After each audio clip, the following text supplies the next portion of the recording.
Students, कैसे हो। मैं Santosh Sharma, DAV public school Sikar, class 12th के जेनेटिक्स के पार्ट नंबर 31 के अंदर अपने एक बहुत ही इंपॉर्टेंट टॉपिक पढ़ने जा रहे हैं। DNA fingerprint. हमने जो प्रीवियस लेक्चर के अंदर पढ़ा था कि फिंगरप्रिंटिंग होता क्या है, हमने उसमें कुछ ये भी आपको बताया था कि जो फिंगर के टिप्स जो हैं उस पर जो पैटर्न हमें मिलता है उसको तो अपन क्या कर सकते हैं, अल्टर कर सकते हैं बाय सर्जरी। लेकिन डीएनए के जो प्रिंट मिलते हैं हमें, उसको अपन किसी भी सर्जरी के माध्यम से अपन चेंज नहीं कर सकते हैं, क्योंकि वो every cell, every tissues, every organs क्या होते हैं, सब में क्या होते हैं, समान होते हैं प्रत्येक व्यक्ति के, इसलिए अपन उनको चेंज नहीं कर सकते हैं। अब रही बात कि अपन डीएनए फिंगरप्रिंट अपन लेते कैसे, यानी वो कौन सी टेक्निक है, वो कौन सी मेथड है जिसके द्वारा अपन डीएनए फिंगरप्रिंट तैयार करते हैं। जैसे यहाँ साइड में मैंने एक डायग्राम बना रखा डीएनए फिंगरप्रिंट का, और इधर मैंने पॉइंट्स लिख रखे हैं। अब जितने भी यहाँ पॉइंट्स लिखे जाएंगे वो डायग्राम के अंदर पॉइंट टू पॉइंट क्या होगा आपको डिस्क्राइब किया जाएगा। यानी आपके यदि डायग्राम में याद है तो आपको पॉइंट्स को रटने की ज्यादा कोई आवश्यकता नहीं होती है। सबसे पहले जो फर्स्ट पॉइंट जो अपना है वो क्या है, it first step DNA is being isolated by high speed centrifuge from the described cell as semen, skin cell, follicle cell of hair, nuclei of WBC।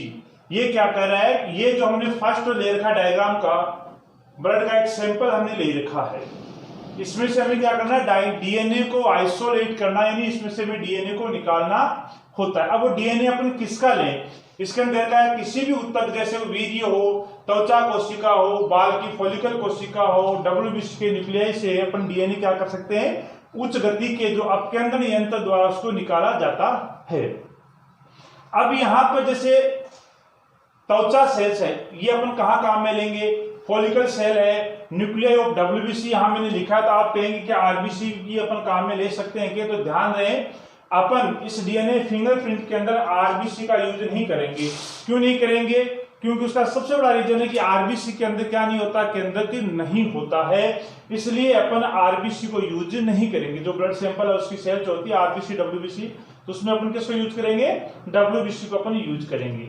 अब इसके अंदर फॉलिकल सेल है, हेयर सेल है, इसके अलावा सीमेन है, इसके अंदर कोई भी अपने पोटी कोई पार्ट, लिक्विड पार्ट गया हो या कोई अन्य कोई सेल हो, जैसे कई बार अपने रेप के वगैरह केस के अंदर देखते हैं, उसके अंदर क्या करती है, उस लड़की के द्वारा, महिला के द्वारा नाखून के द्वारा, नाखून से क्या करती है, उसको त्वचा काटने की कोशिश करती है, और जहां रेप वाला स्थान जो होता है वहां पर कुछ या तो वीर्य की बूंद गिर जाती है, या कोई ब्लड गिर जाता है, या फिर उसके बाल टूट के गिर जाते हैं, या फिर नाखून से वो त्वचा जब काटती है तो हो सकता है वहां पर स्किन का टुकड़ा या स्किन से ऊपर छिला हुआ पार्ट है वहां पर तो गिर जाता है। तो इन सबसे अपन क्या कर सकते हैं, डीएनए फिंगरप्रिंट अपन बना सकते हैं।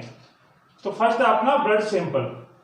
फर्स्ट सेकंड पॉइंट है, if the amount of isolated DNA is very less then it is increase by polymerase chain reaction. क्या कर रहा है कि वहां से जो हमें सैंपल मिला, जैसे कोई बाल मिला, या वीर्य की बूंद मिली, या कोई ब्लड की बूंद मिली, या फिर अपन ये कहें कोई बाल या कोई जो स्किन जो है उसका कोई हमें टुकड़ा मिल गया, तो उसमें यदि डीएनए अपन आइसोलेट करते हैं, यदि डीएनए जो है वो मात्रा बहुत कम हो, उसके अंदर डीएनए की मात्रा क्या हो, बहुत कम हो, या खंड बहुत मान लो छोटे हो, तो अपन उसे एक टेक्निक पीसीआर के द्वारा अपन क्या कर सकते हैं, उनको बड़ा कर सकते हैं। अपन ये कह सकते हैं जो कम मात्रा में उसको अपना अधिक मात्रा के अंदर पर्याप्त मात्रा के अंदर अपन उसको प्राप्त कर सकते हैं। किस टेक्निक के द्वारा, पीसीआर के द्वारा, पॉलीमरेज चेन रिएक्शन के द्वारा अपन इसको प्राप्त कर सकते हैं। डायग्राम के अंदर अपन इसमें देखना चाहिए तो फर्स्ट के अंदर लिख रखा है ब्लड सैंपल जो रेड कलर से बना रखा है, यहाँ हमने क्या कर रखा है, ये ग्रीन कलर से बना रखा, नीचे लिख रखा डीएनए आइसोलेशन, यानी हमने इस ब्लड के सैंपल से हमने क्या किया, डीएनए को निकाला है। उसके बाद में ये क्या कर रहा है, DNA cutting into fragment by restriction endonuclease enzyme, ये इसका थर्ड पॉइंट आएगा। फर्स्ट ये आ गया, अपन सैंपल ले लिया हमने और आइसोलेशन हमने कर लिया। यदि इसकी मात्रा कम प्राप्त होती है तो अपन पीसीआर टेक्निक के द्वारा क्या कर सकते हैं, इसको आवर्धित कर सकते हैं, परिवर्धित कर सकते हैं, बढ़ा सकते हैं। पॉइंट थर्ड अपना है, after 10 for restriction fragment length polymorphism, यानी आरएफएलपी, इसकी फुल फॉर्म एग्जाम में पूछी जाती है कि आरएफएलपी का विस्तार कीजिए, तो restriction fragment length polymorphism analysis is out in segment by RE restriction endonuclease, ये एक एंजाइम का नाम है, इसको अपन कैंची बोलते हैं, इसको सीजर बोलते हैं। that identified specific, ये क्या कह रहा है कि अपने डीएनए आइसोलेशन कर लिया, उसकी मात्रा कम है, उसको हमने बढ़ा लिया, उसके बाद डीएनए को प्रतिबंधित खंड लंबाई बहुरूप यानी RFLP, यानी हमें डीएनए क्या करने हैं, सेगमेंट प्राप्त करने हैं, इनको डीएनए को हमें काटना, सीधी सीधी बात ही है। यानी जो सैंपल में से हमने डीएनए को जो आइसोलेट किया है, थर्ड स्टेप में क्या कर रहे हैं, हमें डीएनए को कटिंग करवानी है। और किसी भी चीज को कटिंग करने के लिए हमें क्या करना पड़ेगा, कैंची का यूज करना पड़ेगा। और यहाँ अपन कौन सी कैंची काम में ले रहे हैं, RE ले रहे हैं। आपको इससे पहले जो लेक्चर था उसके अंदर बताया था कि एक तो होता है एंडोन्यूक्लियेज, एक होता है एक्सोन्यूक्लियेज, एक होता है RE रेस्ट्रिक्शन एंडोन्यूक्लियेज। 3 प्रकार आपको एंजाइम बताए थे हमने। और ये पहला तो था एंडोन्यूक्लियेज, जो आपको बताया था कि डीएनए खंडों कहीं से अपने बीच में से यदि कटाना हो तो हमें यूज लेना पड़ेगा एंडोन्यूक्लियेज एंजाइम का, ठीक है। और यदि बाहरी सिरों से हमें कहीं भी कटवाना हो तो अपन किसका यूज करेंगे, एक्सोन्यूक्लियेज का काम करेंगे। लेकिन एक विशेष किसी खंड से कटवाना हो तो वहां पर अपन एक विशेष प्रकार की सीजर का यूज करेंगे, और वो सीजर, वो कैंची आपकी है RE रेस्ट्रिक्शन एंडोन्यूक्लियेज एंजाइम काम में लेंगे। तो 3 स्टेप यहाँ बताइए। पहला स्टेप क्या था, ब्लड सैंपल लिया या अन्य कोई सैंपल लिया, वीर्य का लिया, बाल का, जो भी आपके पास सैंपल पड़ा वो सैंपल हमने लिया, उस सैंपल से हमने डीएनए निकाल लिया, मात्रा कम थी उसको बढ़ा लिया, और थर्ड स्टेप में हमने क्या किया, उसको कटिंग कर लिया, यानी डीएनए को। आपको डायग्राम में दिखा कि ये देखो डीएनए निकाला, इस वाले पार्ट के अंदर हमने इसको डॉटेड बना रखा है, डॉट डॉट डॉट से। इसका मतलब है इसके हमने क्या कर दिए हैं, टुकड़े टुकड़े आपको दिख रहे हैं, यानी डीएनए को हमने क्या कर लिया है, कटिंग कर लिया है, ठीक है। तो ये थी आपके 3 स्टेप। अब नंबर 4 स्टेप पे देखना कुछ क्या होता है। Next point, point number 4, the fragment are separated according to size by gel electrophoresis. यानी जो हमने पहले पार्ट के अंदर सैंपल लिया था, लेकर डीएनए को आइसोलेट किया था, सेकंड में हमने इसकी जो मात्रा कम थी उसको हमने क्या किया था, इंक्रीज किया था बाय PCR, थर्ड हमने RE के द्वारा इसको कटवाया था, फोर्थ में क्या करा, कि कटे हुए जो खंड हैं इनको अपन जेल इलेक्ट्रोफोरेसिस द्वारा साइज के आधार पर क्या करते हैं, अलग अलग कर लेते हैं। ये जो हमने बना रखा है वो जेल इलेक्ट्रोफोरेसिस बना रखा है। ये कैसा यंत्र है, DNA fragment are separated by gel electrophoresis. इसके अंदर इलेक्ट्रोड क्या होते हैं, लगे हुए होते हैं। और ये जो डीएनए खंड, इसको हमने क्या कर लिया, सेपरेट कर लिया। जैसे आपको दिख रहे हैं यहाँ बहुत छोटे खंड जो उनको यहाँ एकत्रित हो गए, मिड वाले यहाँ हो गए, बड़े वाले क्या कर दिया हमने यहाँ से कर दिया। इस तरीके से हमने 3 लेयर इसमें हमने बना दी। यानी ये जो डीएनए के जो कटिंग वाले सेगमेंट जो थे उनको हमने जेल इलेक्ट्रोफोरेसिस द्वारा अकॉर्डिंग टू साइज हमने क्या कर लिया, अरेंज कर लिया। यहाँ पर सबसे स्मॉलेस्ट साइज वाले आगे, ये मिडल वाले आगे, ये क्या आगे, बिग साइज वाले आगे। तो ये जेल इलेक्ट्रोफोरेसिस जो है, ये क्वेश्चन भी एग्जाम में आया बोर्ड में 3 या 4 बार आया हुआ कि जो डीएनए के खंड है उनको अपन किसके द्वारा अलग करते हैं, तो उसका नाम था जेल इलेक्ट्रोफोरेसिस। क्या नाम था, जेल इलेक्ट्रोफोरेसिस। इंपॉर्टेंट है, 2 या 3 बार क्वेश्चन पूछा बोर्ड के अंदर, ठीक है। उसके बाद point number 5, the strand are of double stranded DNA is uncoiled and made it single stranded with the help of alkaline chemicals. The process is called DNA denaturation. यानी ये क्या कर रहा है, जो हमने इस सैंपल में से डीएनए प्राप्त किया था, जिस डीएनए को हमने आवर्धित किया था बाय PCR, जिस डीएनए के हमने खंडों के अंदर तोड़ा था, काटा था बाय RE के द्वारा, जिन खंडों को हमने जेल इलेक्ट्रोफोरेसिस के द्वारा सेपरेट किया था, वो सारे के सारे खंड क्या होते हैं, वो डबल स्टैंडर्ड हैं। यानी द्विरज्जिकीय डीएनए जिसको आप बोलते हो, डबल स्टैंडर्ड डीएनए, उसको अपन क्या करेंगे, सिंगल स्ट्रैंड के अंदर क्या करेंगे, अपन कन्वर्ट करेंगे। तो ये क्या लिखा, क्षारक रसायनों की प्रयोग द्वारा डीएनए को द्विरज्जुकीय से अपन क्या करेंगे, एक रज्जुकीय डीएनए डबल स्टैंडर्ड डीएनए को अपन कन्वर्ट करेंगे सिंगल स्टैंडर्ड डीएनए में। और किसके द्वारा करेंगे, बाय अल्कलाइन केमिकल्स के द्वारा अपन इसको सेपरेट करेंगे। और डबल स्टैंडर्ड को सिंगल स्टैंडर्ड में कन्वर्ट करने की जो मेथड है वो क्या कहलाएगी, डीएनए नेचुरेशन कहलाती है। क्या कहलाती है, डीएनए नेचुरेशन कहलाती, डीनेचुरेशन कहलाती है, यानी डीएनए का विकृतीकरण। अब पॉइंट नंबर 6 क्या आता है, the single standard DNA is transfer from agarose gel to nitrocellulose membrane. This method is called Southern blotting. यानी ये क्या कर रहा है, ये जो डीएनए के एकल खंड हमने यहाँ अलग अलग सेपरेट किया है, उनको अपन जो नाइट्रोसेलुलोज की मेम्ब्रेन है उसके ऊपर क्या करेंगे, अपन इसको बनाएंगे। जैसे ये मैंने एक शीट ले ली, ये नाइट्रोसेलुलोज की शीट मान लीजिए, ठीक है, और इस नाइट्रोसेलुलोज की शीट को मैंने इसके ऊपर रख दिया। ये जो हमने डॉट ब्लू कलर से दिखा रखा है, ये क्या है, नाइट्रोसेलुलोज की क्या है, मेम्ब्रेन है, जिसको हमने इसके ऊपर रखना है। किस पे, जेल इलेक्ट्रोफोरेसिस में जिन खंडों को हमने अलग अलग सेपरेट कर रखा है, स्मॉलर साइज, मिडिल साइज, बड़ी साइज जो भी कर रखा है, उसके ऊपर क्या करेंगे अपने इस तरीके से ये नाइट्रोसेलुलोज क्या करेंगे, अपने मेम्ब्रेन को इसके ऊपर अपन रख देंगे।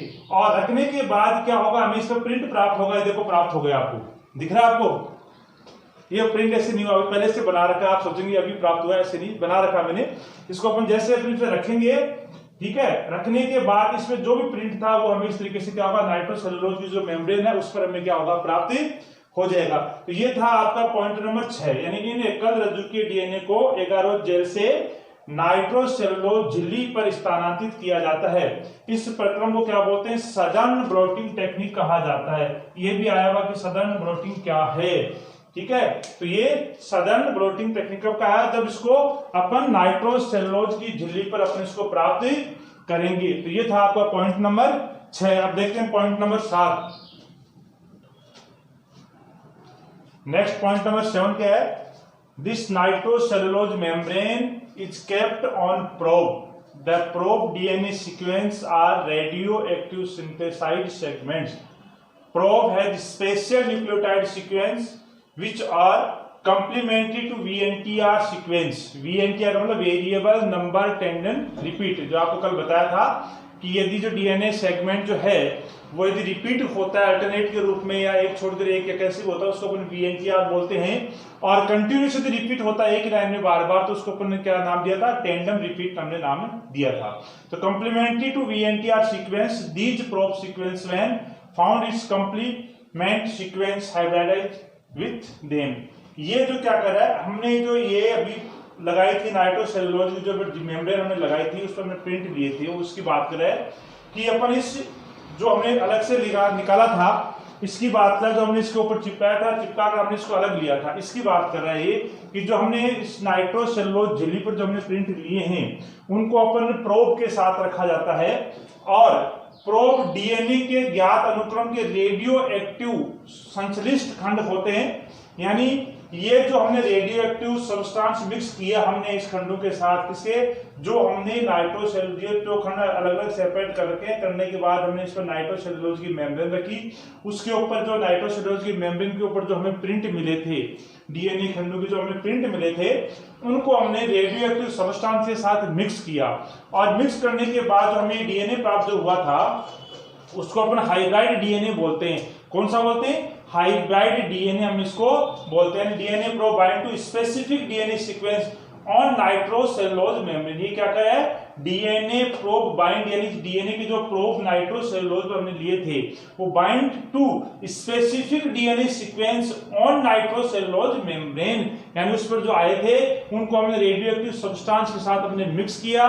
और मिक्स करने के बाद ये जो हमें डीएनए प्राप्त हो रहा है, उसको अपन क्या बोलते हैं, संकर डीएनए बोलते हैं, यानी हाइब्रिड डीएनए अपन इसको बोलते हैं। ये था आपका point number 7। Next point number 8 क्या है, this nitrocellulose membrane with probe is exposed to X-ray such place where the DNA complementary passage from bonds or fuse of probe nitrocellulose membrane, their dark band are formed on X-ray dispersion film। ये क्या कह रहा है कि हमने जो ये radio active substance जो लिया था, उसके साथ हमने डीएनए प्रोब को मिक्स किया था, और हमें हाइब्रिड जो डीएनए संकरण डीएनए में जो प्राप्त हुआ था, उसको अपन एक्सरे फिल्म पर क्या करेंगे, एक्सपोज करेंगे, अनावृत करेंगे, यानी उसकी हम फिल्म बनाएंगे। और फिल्म बनने के बाद हमें इस तरीके से का ये हमें दिखाई दिया। यानी यहाँ पर ये हमने क्या कर दिया, VNTR ले लिया, एक ऐसे हमने सीक्वेंस ले ली VNTR, variable number tandem repeats जो ले ली हमने। और लास्ट पॉइंट है कि इस पट्टिकाओं को अन्य पट्टिकाओं के साथ इसमें तुलना की जाने के साथ तुलना की जाती, यानी ये जो हमने प्राप्त किया VNTR, अब उसी पैटर्न को अपन मिलान करेंगे, मैच करेंगे। ठीक है, अब जैसे हमने एक बार फिर इसको रिपीट कर देता हूं कि सबसे पहले नंबर पॉइंट जो हमने 9 पढ़े, 9 पॉइंट इस डायग्राम के अंदर छुपे हुए हैं सारे के सारे। फर्स्ट पॉइंट ये वाला है जिसमें हमने कोई सैंपल लिया और सैंपल लेके हमने डीएनए को आइसोलेशन किया, यानी हमने निकाला। दूसरा पॉइंट क्या था, इसको हमने पीसीआर के द्वारा क्या कर दिया, इसको मैग्नीफाई किया था। यदि डीएनए खंड जो लेते हैं यदि मात्रा में कम हो तो हमने क्या कर दिया, इसको पीसीआर टेक्निक यूज करके क्या किया, हमने इसको बढ़ा दिया। थर्ड पॉइंट पे आप आते हैं डीएनए कटिंग, यानी जो हमने सेगमेंट प्राप्त किया है उसको रेस्ट्रिक्शन एंडोन्यूक्लियस एंजाइम आरई के द्वारा हमने क्या कर दिया, उसको सेगमेंट के अंदर क्या कर दिया, टुकड़ों के अंदर हमने तोड़ लिया, कटिंग कर ली। और कटिंग करने के बाद हमने कहां फिट कर दिया, इसको जेल इलेक्ट्रोफोरेसिस पर, जिससे अपन क्या करेंगे, इसको अलग अलग लंबाई के डीएनए के जो खंड हैं उनको अपन क्या करेंगे, सेपरेट करेंगे। जैसे यहाँ हमने 3 पार्ट बना रखे हैं, इसमें सबसे स्मॉलेस्ट खंड है, इसे मिडल वाले, और ये क्या कर रखे हमने, बड़े वाले खंड हमने ले रखे हैं। तो 3 पार्ट में हमने कर दिया, यानी ये जो सेगमेंट है वो अकॉर्डिंग टू लेंथ सेपरेट हो जाएंगे, किसके द्वारा, बाय जेल इलेक्ट्रोफोरेसिस। जब हमने सेपरेट कर लिया, सेपरेट करने के बाद ये जो हमने खंड प्राप्त किए वो क्या है, डबल स्टैंडर्ड यानी द्विरज्जुकी है। तो अपन इनको किससे करेंगे, सारी जो एल्केलाइन सॉल्यूशन जो है केमिकल्स हैं उसके माध्यम से डबल स्टैंडर्ड को हमने क्या कर दिया, सिंगल स्टैंडर्ड के अंदर प्राप्त किया। सिंगल स्टैंडर्ड प्राप्त करने के बाद जिसको हमने डीएनए डीनेचुरेशन कहा, डीएनए का विकृतीकरण हम क्षेत्र को अपन कहेंगे। करने के बाद हमने एक नाइट्रोसेलुलोज की हमने क्या कर लिया, एक मेम्ब्रेन ली, और मेम्ब्रेन लेके हमने इसके ऊपर चिपकाया। चिपकाने के बाद इन जो पैटर्न था वो पैटर्न हमें प्राप्त किस पे हो गया, नाइट्रोसेलुलोज की उस मेम्ब्रेन पर प्राप्त हो गया। और नाइट्रोसेलुलोज की मेम्ब्रेन पर जो पैटर्न प्राप्त हुआ उस टेक्निक का नाम क्या था, सदर्न ब्लोटिंग टेक्निक के नाम से उसको हमने जाना था। क्लियर है। उसके बाद में इन डीएनए प्रोब को, जो हमें नाइट्रोसेलुलोज की झिल्ली पर यानी मेम्ब्रेन प्राप्त हुए थे, उन डीएनए प्रोब को bind to specific DNA sequence of nitrocellulose, यानी इसको हमने रेडियो एक्टिव सब्सटेंस के साथ मिक्स किया।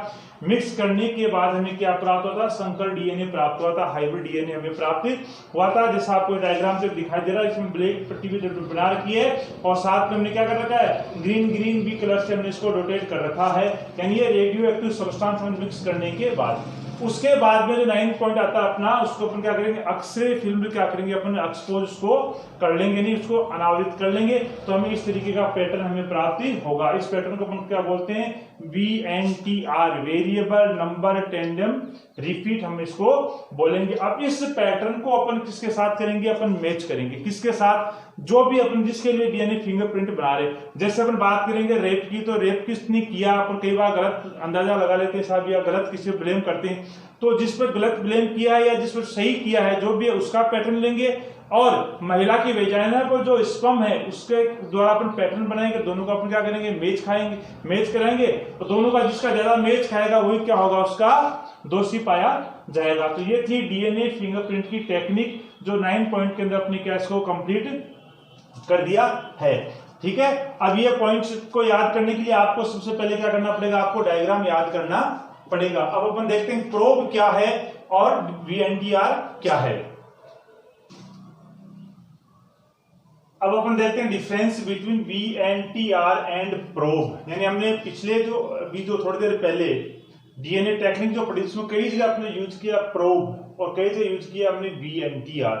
तो ये VNTR ये प्रोब क्या होते हैं, तो first one it is a natural sequence of DNA, और it is a synthetic DNA fragment. ये क्या रखा है, ये जो VNTR का वेरिएबल नंबर टेंडम रिपीट, यानी जो खंड जो रिपीट हो रहे हैं, बार बार पुनरावर्तन हो रहा है, it is a natural sequence of DNA. वो डीएनए की क्या है, नेचुरल सीक्वेंस है वो, और ये जो क्या है सिंथेटिक सीक्वेंस है जिसको हमने बनाते हैं।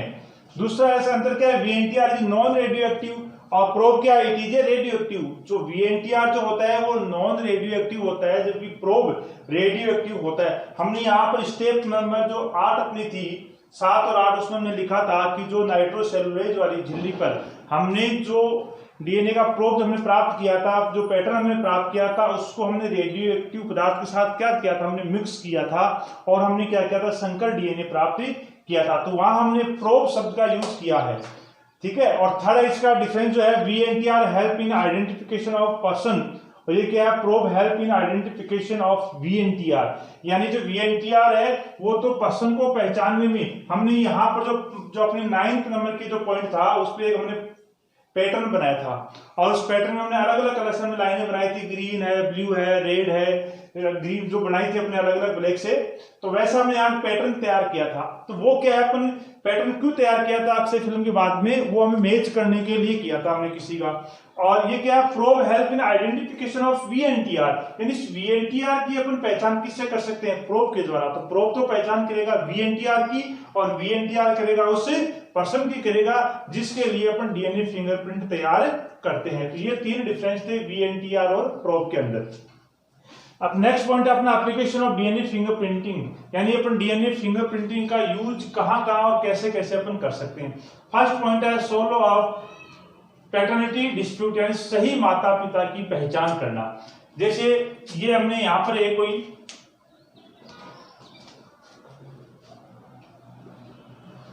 ये बना रखे हमने, ठीक है, और ये इनका एक बच्चा है। अब इस बच्चे के लिए दोनों लड़ रहे हैं, ये कह रहा है हमारा बच्चा है और ये कह रहा बच्चा मेरा है।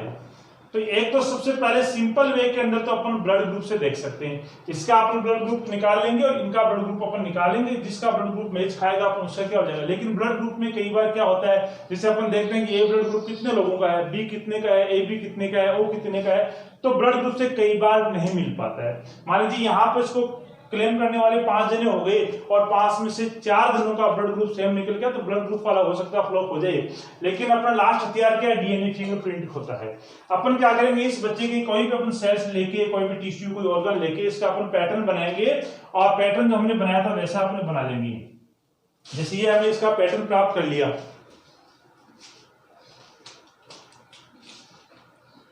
ये इसका पैटर्न आ गया।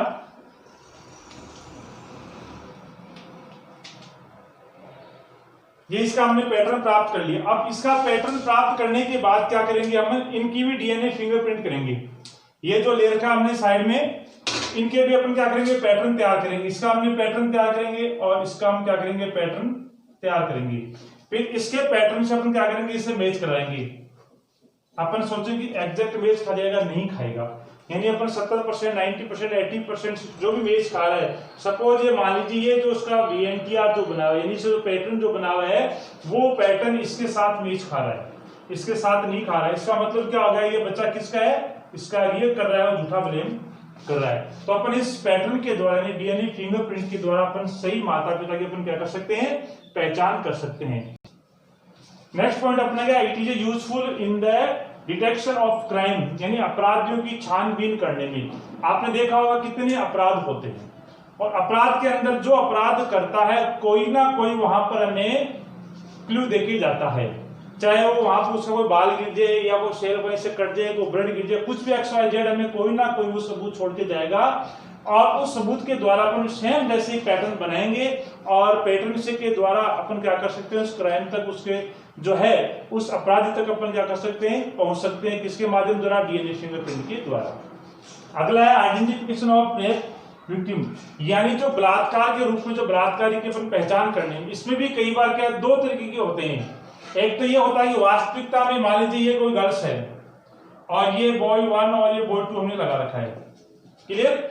इस लड़की ने ब्लेम कर दिया कि मेरा रेप है वो इस व्यक्ति ने किया है, जबकि ये व्यक्ति है क्या बोल रहा है कि इसका रेप मैंने नहीं किया, क्लियर। ये बोल दे कि इसने रेप किया, हो सकता है ये झूठा इस पर ब्लेम कर रही हो सकता है ये सच्चा कर रही हो, दोनों कंडीशन हो सकते हैं, चाहे झूठा केस हो चाहे सच्चा केस, दोनों अपन कर सकते हैं। तो इस तरीके के केस के अंदर अपन क्या करेंगे, जिसका वो नाम ले रही है या जिन जिन पर हमें शक है उन सब के अपन क्या करेंगे, कोई भी सेल या टिश्यू ऑर्गन लेके अपन क्या करेंगे, उसका अपन पैटर्न बना लेंगे। इस तरीके का बना लिया, और बनाने के बाद जो गर्ल, जो लड़की या जो महिला इस पे क्या कर रही है, क्लेम कर रही है, उसके जो वेजाइना है वहां पर स्पर्म है, उसका अपन पैटर्न ले लेंगे, और पैटर्न लेके वही अपना मेथड होगा, अपन क्या करेंगे, मैच कराएंगे।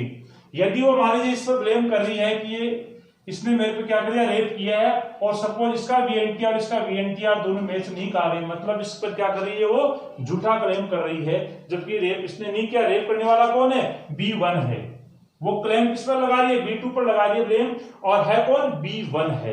तो इसके द्वारा अपन क्या कर सकते हैं, जो भी बलात्कारी है उसकी अपन क्या कर सकते हैं, सही आइडेंटिफिकेशन अपन कर सकते हैं। यानी एक अपने कह सकते हैं कि अपराधी को अपन पकड़ सकते हैं, और जो अपराधी नहीं हो उसको अपन क्या कर सकते हैं, वहां से फ्री करवा सकते हैं। और फोर्थ है to understand the organic evolution, यानी जैविक विकास को समझने के लिए भी इसका उपयोग किया जाता है। तो ये थी आपकी डीएनए फिंगरप्रिंट की एप्लीकेशन। सबसे ज्यादा यूज किया जाता है वो रेप और ये क्राइम वाला, इसके अंदर क्या होता है, यूज किया जाता है। जितने भी आजकल देखते हैं अपन क्राइम, टीवी पे आपने देखा होगा सीरियल आते हैं, उसके अंदर भी अपन इस तरीके से मेथड का वो यूज करके उस अपराधी तक क्या करते हैं, वो पहुंच सकते हैं। तो ये था आपका DNA fingerprint technique, difference between VNK pro और application of DNA fingerprinting. यदि इसके अंदर आपको प्रॉब्लम हो, डाउट हो, क्वेरीज हो, तो आप कमेंट्स बॉक्स में कमेंट्स कर सकते हैं, या व्हाट्सएप नंबर पे क्या कर सकते हैं, आप व्हाट्सएप कर सकते हैं। Thank you.